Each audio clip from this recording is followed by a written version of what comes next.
Alors ce fut un moment extraordinaire, héroïque, féerique et historique pour ce premier UFC à Paris, avec 5 combattants français qui ont fait le tableau plein autour de Cyril Gane, valeureux capitaine qui a fait une sacrée démonstration de courage. Alors, nous y revenons. Qu'est-ce qu'il faut retenir de cet événement de Paris? Quelles leçons faut-il tirer par rapport à ces 5 combattants?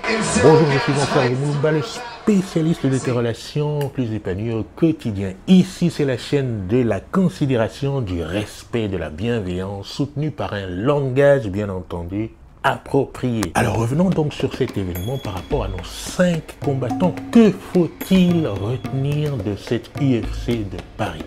Alors pour toi qui ne connaissais peut-être pas le MMA avant cet événement de Paris, pour toi qui avais des doutes sur la qualité de ce sport, cette activité, qui était peut-être réticent à ce que ce sport se développe, tu as pu assister, si tu as regardé cet événement, à quelque chose qui n'a rien à voir avec les stéréotypes, avec les histoires que l'on peut raconter autour du MMA quand on ne connaît pas cette discipline. Ce qu'il faut dire déjà, c'est que le public a répondu carrément présent, a été très dynamique par rapport aux combattants français, non seulement les combattants français, mais aussi tous les événements qui ont jalonné la soirée, et donc notamment le co-main event avec Whittaker qui a reçu un accueil très favorable, plus que favorable, du public qui a été complètement enthousiaste. Alors qu'est-ce qui s'est passé mentalement pour nos 5 athlètes?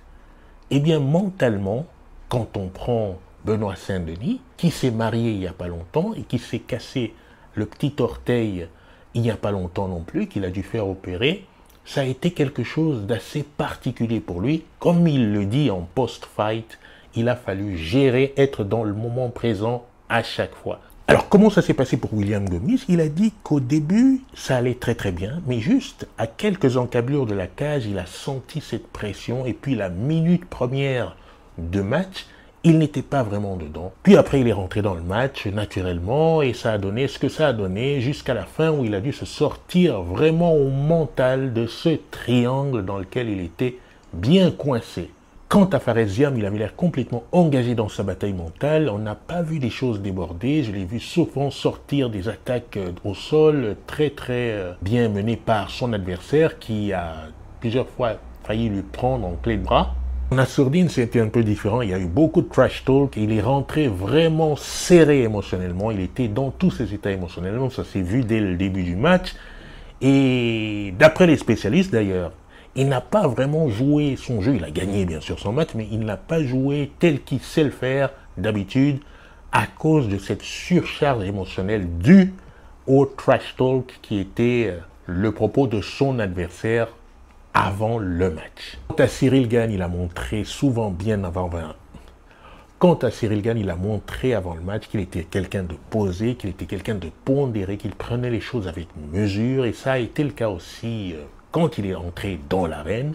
Il a dit que face à Tuivasa, il savait à qui il avait affaire et il était préparé. Il est rentré quand même avec une côte fêlée, une côte cassée qu'il avait cassée depuis 3 semaines.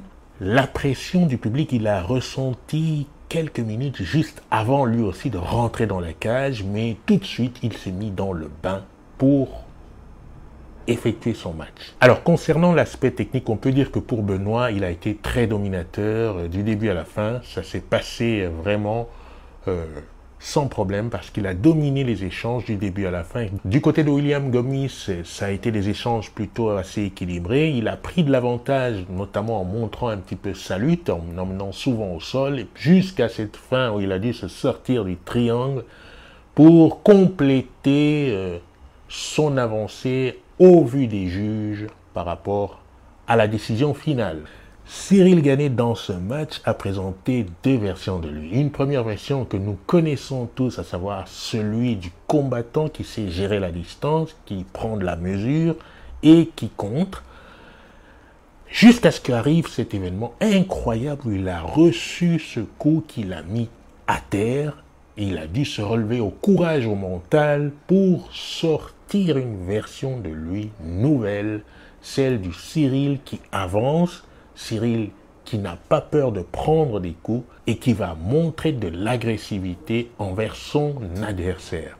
Et c'est là que tout s'est enchaîné jusqu'à la victoire que nous avons vue assez patente de Cyril sur Tai. D'un point de vue stratégique, tous les combattants ont dit qu'ils ont respecté leur plan et que leurs plans ont fonctionné jusqu'à leur attribuer la victoire. Alors ce qu'il faut dire dans le MMA, si tu découvres ce sport, c'est que aujourd'hui les choses sont tout à fait extraordinaires. Tout est beau pour tous les combattants français qui ont tous gagné.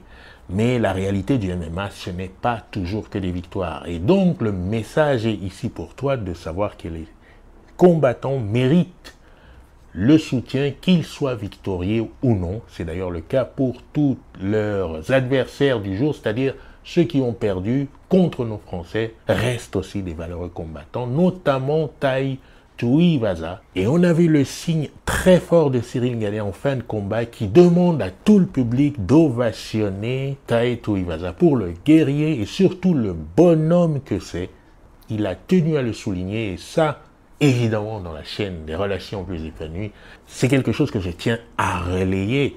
De la même façon, William Gomis souligne bien et précise que les choses sont d'hostilité uniquement dans le cadre de la cage et qu'une fois sortis de la cage, les adversaires peuvent se révéler être de très bons amis, des personnes avec qui on peut partager plein de choses. Ce que j'ai beaucoup aimé moi dans cet événement, c'est la réaction du public qui a très bien accueilli cet événement. Je pense qu'aujourd'hui maintenant le MMA va être de plus en plus accepté, accompagné, promu dans les différentes villes de France, ce qui va engendrer de l'engouement au niveau des clubs, au niveau des créneaux, au niveau des sponsors. On aura bref quelque chose de beaucoup plus étendu qui permettra aux enfants, aux adultes d'aller tester ce sport qui est quand même phénoménal. Et le spectre est assez grand dans le MMA. Tu peux le faire carrément en loisir sans aller à ces extrémités-là de compétition de très haut niveau. Tu peux le faire aussi au niveau professionnel. Ça, ce sont tes choix.